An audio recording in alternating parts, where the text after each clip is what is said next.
सन 1920 का दशक था जब भारत पर ब्रिटिश साम्राज्य का कड़ा नियंत्रण था। हर एक भारतीय का जीवन कठिनाइयों से भरा हुआ था। उनके अत्याचारों और दमन ने हमारे देशवासियों की स्वतंत्रता की आशाओं को कुचलने की कोशिश की थी, लेकिन हमारे वीर स्वतंत्रता सेनानी इन अत्याचारों के खिलाफ उठ खड़े हुए।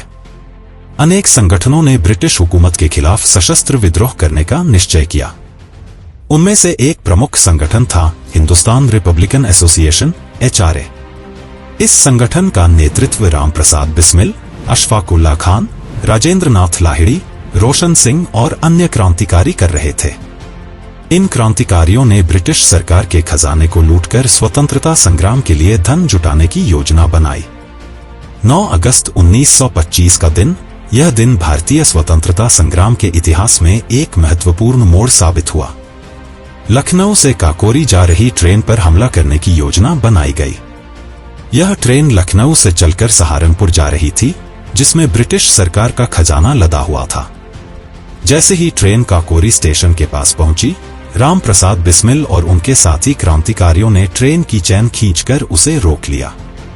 ट्रेन के रुकते ही क्रांतिकारियों ने हथियार निकालकर ट्रेन पर कब्जा कर लिया।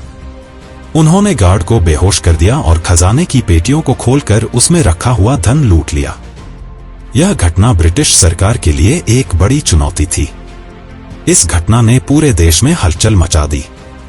ब्रिटिश हुकूमत ने तुरंत इस मामले की जांच शुरू कर दी और दोषियों को पकड़ने के लिए हर संभव प्रयास किया। काकोरी कांड के बाद ब्रिटिश सरकार ने व्यापक रूप से गिरफ्तारियां शुरू की। राम प्रसाद बिस्मिल, अशफाक उल्लाह खान, राजेंद्र नाथ लाहिड़ी, रोशन सिंह और अन्य कई क्रांतिकारी गिरफ्तार कर लिए गए। इन पर लखनऊ के विशेष न्यायालय में मुकदमा चलाया गया। इस मुकदमे में इन क्रांतिकारियों ने बहादुरी और साहस का परिचय दिया और अपने कृत्य को भारतीय स्वतंत्रता संग्राम का एक हिस्सा बताया। न्यायालय ने इन क्रांतिकारियों को फांसी की सजा सुनाई। राम प्रसाद बिस्मिल, अशफाक उल्लाह खान, राजेंद्र नाथ लाहिड़ी और रोशन सिंह को फांसी दे दी गई।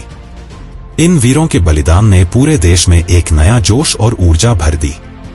काकोरी कांड ने भारतीय स्वतंत्रता संग्राम को एक नई दिशा दी और ब्रिटिश हुकूमत के खिलाफ लड़ाई को और अधिक मजबूत बनाया। काकोरी कांड ने भारतीय स्वतंत्रता संग्राम में एक नया जोश और उत्साह भर दिया। इन वीर क्रांतिकारियों का बलिदान हमारे देश की आजादी की नींव बना। हमें इनके संघर्षों से प्रेरणा लेकर अपने देश की स्वतंत्रता और सम्मान की रक्षा के लिए सदैव तत्पर रहना चाहिए। यह घटना हमें यह सिखाती है कि स्वतंत्रता और सम्मान के लिए संघर्ष हमेशा जारी रहना चाहिए। हमारे स्वतंत्रता सेनानियों का बलिदान हमें यह याद दिलाता है कि हमें अपने अधिकारों के लिए हमेशा संघर्ष करना चाहिए और देश की स्वतंत्रता और सम्मान की रक्षा के लिए तत्पर रहना चाहिए। आजादी के जंग में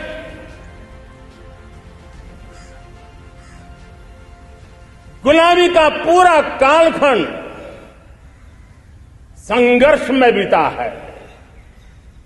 हिंदुस्तान का कोई कोना ऐसा नहीं था, कोई काल ऐसा नहीं था जब देशवासियों ने सैकड़ों सालों तक गुलामी के खिलाफ जंग न किया हो, जीवन न खपाया हो,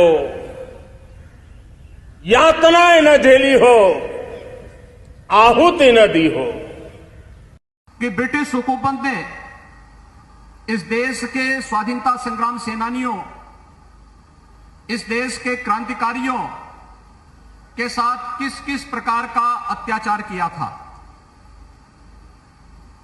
काकोरी ट्रेन एक्शन के मामले में कहा जाता है कि जो क्रांतिकारियों ने अपने स्वाधीनता आंदोलन को आगे बढ़ाने के लिए यहां पर जिस घटना को अंजाम दिया था, उसमें उनके हाथ केवल लगे थे 4600 रुपये, 4600 रुपये। लेकिन अंग्रेजों ने और इस पूरे कार्यक्रम के साथ जुड़े हुए उन क्रांतिकारियों के खिलाफ कार्रवाई करने, मुकदमे चलाने, उन्हें फांसी पर लटकाने तक जो धनराशि खर्च की थी, उस समय 10 लाख रुपए खर्च किए थे।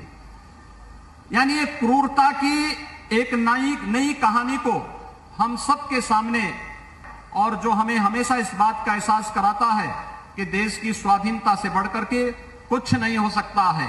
और हर हाल में हर भारतीय का यह दायित्व बनता है कि हम अपने देश की इस आजादी को हर हाल में सुरक्षित रखें।